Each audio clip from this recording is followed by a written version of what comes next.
আহারে শৈশব, সময়ের বিবর্তনে আমাদের শৈশব কোথায় মিলিয়ে গেছে। দেখেন আমি যে জায়গাটাতে বসে আছি, এইখানে যে ছেলেপেলেরা আছে ওরা এখানে বসে আড্ডা দিচ্ছে। এটি একটি চমৎকার মাচালি।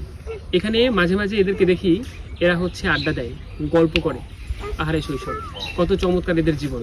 হয়তো এরা জানতেও পারে না কিন্তু বুঝতেও পারে না যে এদের জীবনটা কত চমৎকার যাচ্ছে। এরা যখন বড় হবে তখন সত্যি এরা বুঝতে পারবে এরা কেমন শৈশব, কেমন সোনালী শৈশব পিছনে ফেলে রেখে গেছে, কিন্তু এরা এখন বুঝতে পারে না।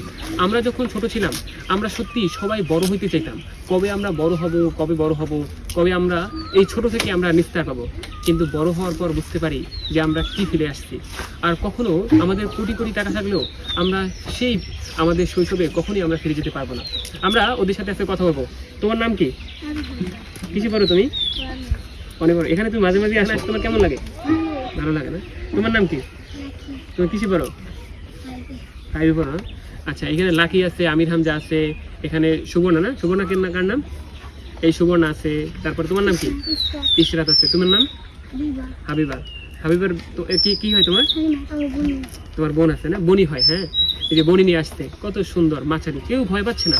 এটা কিন্তু বেশ এই জায়গা থেকে নিচের অংশটা অর্থাৎ যে ভূমির অংশটা বেশ মানে উঁচু, কিন্তু কেউ ভয় পাচ্ছে না। এখানে সবাই প্র্যাকটিস, সবাই অনুসরণ করে।